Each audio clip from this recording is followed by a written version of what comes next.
আজ এই ভাগবতীয় কথা আস্মরণ করতে হলে এবং আলোচনা করতে হলে যে দুজন ব্যক্তিকে স্মরণ না করলে হরিকথায় প্রবেশ করা যায় না। তার প্রথম হচ্ছে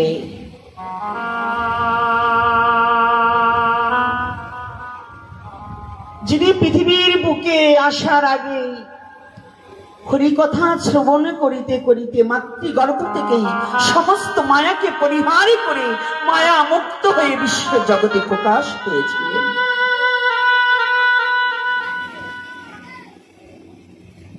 আমাদের সনাতন ধর্মে এই একজন ব্যক্তি ব্যতিরিকে আর কোনো ব্যক্তির কথা শাস্ত্রে উল্লেখিত করেনি। একজন ব্যক্তি মাতৃগর্ভ থেকে মায়াকে পরিত্যাগ করে পৃথিবীতে প্রকাশ পেয়েছে। বাবাজিরা একটু সামনে বসলে ভালো হয়, আপনারা পিছনে থাকলে আমাদের কথা বলতে একটু ভক্তজন পিছনে রাখা ঠিক না, আপনারা সামনে থাকবেন। ভক্ত বদন দর্শন আর ভগবানের বদন দর্শন একই কথা। সে ব্যক্তি কে গো? আজ যারা হরিকথা শ্রবণ করবার নিমিত্তে আমার অনেক মায়েদের দেখছি, অনেক বাবারা ছুটে এসেছে। আর ওই যে একটা মা পাটা এদিকে দিয়ে বসেছেন, ওটা বসা যাবে না। আমি কিন্তু এমনিতে একটু রাগ বেশি, তথাপি চরণে নিবেদন করছি যতটুকু সময় বসে থাকবেন নিজেকে সামলিয়ে বসতে হবে। হরিকথা শ্রবণ করতে হলে নিজেকে গুটিয়ে বসতে হবে। এ ব্যক্তিকে যে মাতৃগর্ভ থেকে মায়াকে পরিহার করে বিশ্ব জগতে প্রকাশ পেলেন, এখান থেকে আমরা ভাগবত শ্রবণে যে কি ফল, ভাগবতীয় কথা হরিকথা আস্বাদন করলে যে মানব জীবনের কতটুকু পরিপূর্ণতা, হরিকথা শ্রবণে করিলে মানব জীবনের যে কতটুকু প্রসন্নতা, এটাই আমরা খুঁজে বের করতে পারব।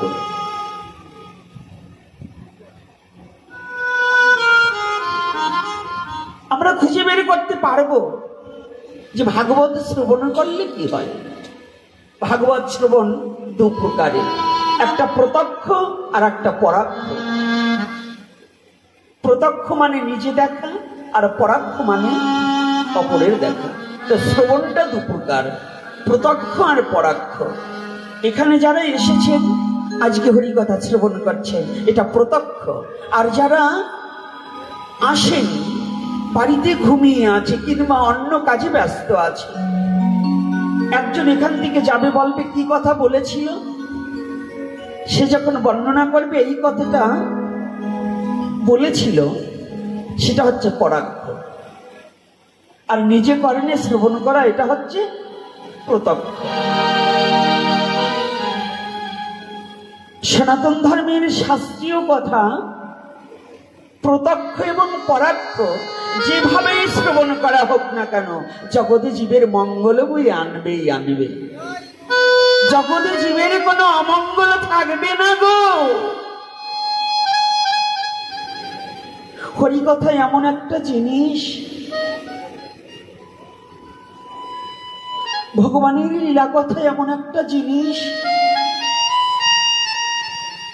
অনিচ্ছায় যদি কারো কর্ণকুহরে ভগবানের পবিত্র কথা যদি প্রবেশ করে, তাহলে তার মনুষ্য জন্ম ধন্য হয়ে যায়। বিশ্ব চরাচর অবহেলায়, অনিচ্ছায়, ইচ্ছা নেই হরিকথা শ্রবণ করার, তথাপিও একজন ভদ্রলোক এখানে হরিকথা হচ্ছে, সে হরিকথা শোনার ইচ্ছা নেই, হেঁটে চলে যাচ্ছে। এর মধ্য দিয়েও যদি একবার ভগবানের নাম তার কর্ণকুহরে প্রবেশ করে, তাহাতেও তার জীবন ধন্য হয়ে যাবে। এটাই সনাতন ধর্মের গুণ, এটাই সনাতন ধর্মের সুপ্রিম পাওয়ার, এটাই সনাতন ধর্মের বিশ্বাস, এটাই সনাতন ধর্মের মর্যাদা, এটাই সনাতন ধর্মের সত্যতা। অবহেলায়ও যদি কেউ হরিকথা শ্রবণ করতে পারে, তাহলেও তার মানব জনম ধন্য হয়ে যাবে। এই ব্যক্তির কথা বলার পরে বলবো যে অবহেলায় শ্রবণ করেও তার মুক্তি পেয়েছেন কারা। যদিও ভক্ত সংখ্যা কম নয়, মানুষের সংখ্যা কম, ভক্ত অনেক হয়েছে। কারণ কলিহত জীব তো আমাদের হরিকথার প্রতি পিপাসাটা একটু কম, হরিকথার প্রতি লালসাটা কম। ভগবানের পবিত্র কথা শ্রবণ করতে কলিহত জীবের সহসা ইচ্ছা হয় না। আমার ভাষা বুঝতে কষ্ট হচ্ছে না তো বাবা? ভাষা বোঝা যাচ্ছে তো? আপনাদের কষ্ট না হলেই হয়। তাহলে যে ব্যক্তির কথা বলার জন্য এত সময়টা আমি অধীর অপেক্ষায় ছিলাম, তিনি আর কেহ নয়, তিনি কৃষ্ণ দ্বৈপায়ন বেদব্যাস স্বপুত্র শ্রী সুখদেব গোস্বামী প্রভুপাদ।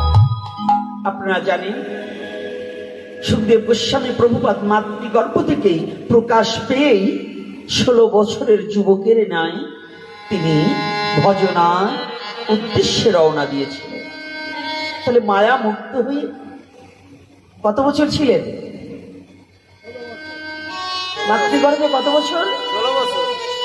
16 বছর। তো 16 বছরের একটা যুবক পৃথিবীতে প্রকাশ পাওয়ার সাথে সাথেই তিনি ভজনের উদ্দেশ্যে রওনা দিয়েছিলেন। কিসের উদ্দেশ্যে? ভজনের উদ্দেশ্যে। এর উদ্দেশ্যটা ছিল কি? কেন হলেন? আমাদের ছেলেদের 50 বছর বয়স হয়ে যাচ্ছে, তথাপি হরি ভজন করছে না। আর ব্যাসদেবের ছেলে 16 বছর, কেবল মাত্র মাতৃগর্ভ থেকে প্রকাশ পেলেন, আর তিনি হরি ভজনের উদ্দেশ্যে রওনা দিলেন। তাহলে এখানে একটু বুঝবার বিষয় আছে কিনা? আমাদের কারো 85 বছর বয়স হয়ে গেছে, হ্যাঁ, কারো 80 বছর বয়স হয়ে গেছে, আছে না বাবা? আজ অব্দি হরি ভজন করছে না।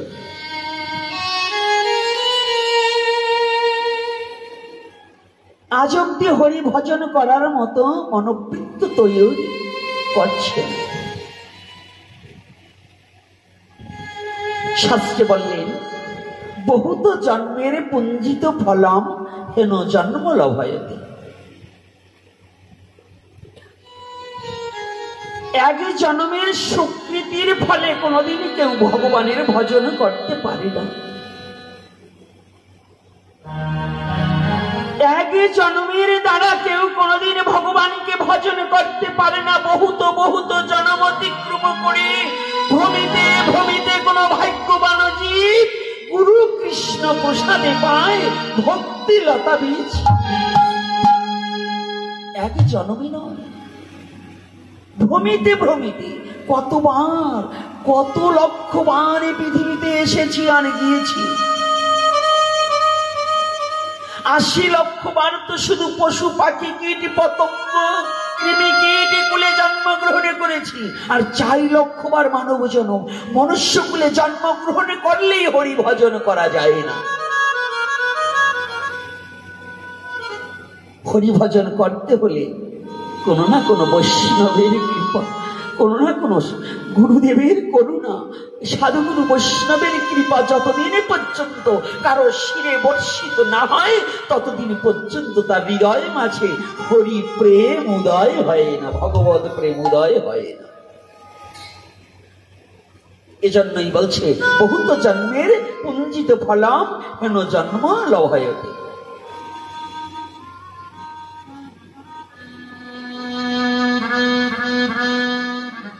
আজ আমরা যে ভাগবতীয় কথা আস্বাদন করতে এসেছি, এই কলিহত জীবের একমাত্র বান্ধব স্বরূপ, কলিহত জীবের একমাত্র মুক্তির কর্তা, মুক্তিদাতা, মুক্তির বার্তা যিনি এনে দিয়েছিলেন। আজকে আমরা তার কথা বলার আগে একটু রাধা মাধব কীর্তনটা করে নেই, নাকি? পার্বতা, কার কার হাত দিয়েছে ভগবান? হাতগুলো একটু দেখি তো। রাধে রাধে। হ্যাঁ, সবাইকে দিয়েছে, আমাকে দেয়। কারণ আমার হাত তো নেই।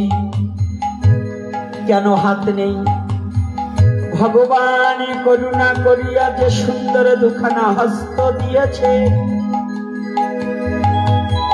জীবনে কোনদিন আমি সেই হস্ত দ্বারা ভগবানের চরণে তুলসী নিবেদনে করি নাই। এই জন্য আমার হস্ত থাকিতেও আমার হস্ত নাই। যে হস্ত ভগবানের সেবায় লাগে না,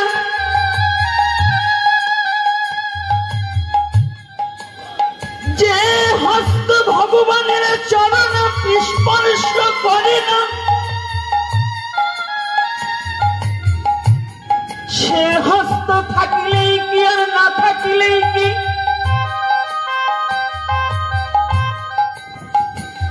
যে নয়ন দ্বারা ভগবানের প্রতিচ্ছবি দর্শন হয় না,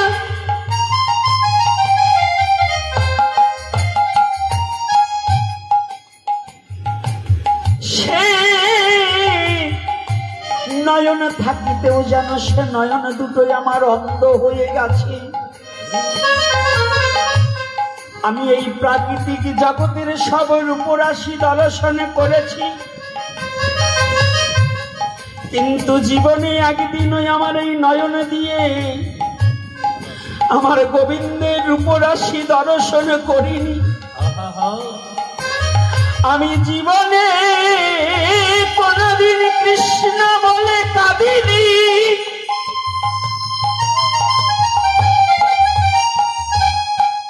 তাহলে কি আমার নয়ন আছে? নয়ন থাকিতেও নেই, বদন থাকিতেও বদন নেই, যে বদনে মধুমাখা হরিনাম হয় না। মহাজন বললেন বদনে থাকিতে হচ্ছে বোবা কে, যার বদনে মধুমাখা হরিনাম না হয়। রাধে রাধে। যাও এইবার সবাই মিলে রাধা মাধব কীর্তন করো।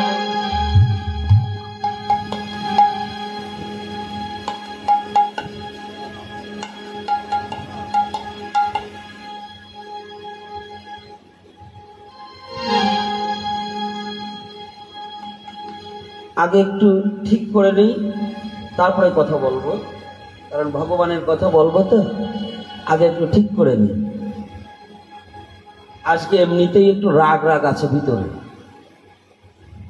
আমি যদি আগে জানতাম তাহলে এই গ্রামে পাঠে আসতাম না, কারণ জানলে আমি আগেই চলে যেতাম, কারণ আমার জানা ছিল না। তারপরেও এখন একটু বলে নিই, তারপরে হচ্ছে আগে ঝগড়া মিটিয়ে নেব, তারপরে হরি কথা বলবো। কারণ পাত্র যদি তৈরি না করা যায়, অপাত্রে ঘি যতই রাখা হোক তা কি খাওয়া যাবে? কেরোসিনের পাত্রে যদি ঘি রাখা যায় খাওয়া যাবে সাধু বাবা? কেন যাবে না? ওটা কেরোসিনের এক বেড়েল ঘিয়ের মতো এক ফোঁটা কেরোসিনই যথার্থ, তাই তো নাকি বাবা? বেশি লাগবে না, এক ফোঁটা। এক ফোঁটাই এক বেড়েল নষ্ট করতে পারে। তদ্রূপ এই দেহ পাত্র যদি ভালো না হয়, হরিকথা কোটি কল্পকাল শ্রবণ করিলেও কিছু হবে না। আগে এই পাত্রটাকে তৈরি করতে হবে। এই পাত্র তৈরি করতে হলে, যেমন এই মালা দুটো আমি ফেলে দিলাম কেন, এই মালাটা সুতুলি পাট দিয়ে রশি দিয়ে গাঁথা। তাই একজন ভগবানকে যখন আমি ভগবানের গলদেশে যখন ধ্যাননেত্রে মালাটাকে পরিধান করাতে যাব, তো ভগবানের গলায় কি রশি দেব? রশি দেওয়া যাবে? তাহলে কি করতে হবে? দোকান থেকে ফুল কিনে আনলেই মালা হয় না, মালাটা প্রেম আর ভক্তির দ্বারা সেটাকে তৈরি করে ভগবানকে নিবেদন করতে হয়। কষ্ট পাচ্ছেন আমার কথায়? না মিথ্যা বলছি? দোকান থেকে ফুল কিনে আনলে মালা হয় না, মালাটা কি দিয়ে? প্রেম যোগ ভক্তির দ্বারা সুতো দিয়ে গাঁথতে হয়। মালা দু প্রকার, একটা বাহ্যিক জগতের মালা, আর একটা হচ্ছে প্রেম ফুল দিয়ে মন সুতায় গেঁথে দিতে হয়। সেটা বাহ্যিক জগতে দেখানো যায় না। আর যেটা বাহ্যিক জগতে দেখানোর মালা, সেটাকে অন্তত সুতো দিয়ে গেঁথে দিতে হবে, ওই রশি দিয়ে নয়। তা আসুন রাধা মাধব কীর্তন করার পরে আমার আজকে রাগ হয়েছে কেন, এই রাগের কথা বলবো, তারপরে হরি কথা বলবো। কি রাজি আছেন তো? রাধে রাধে। তাহলে ভগবান যে হাত দিয়েছে, যার হাতে কিছু আছে সে সেটা বাজাবে, যার হাতে কিছু নেই সে করতালি দেবে, নাকি? হ্যাঁ,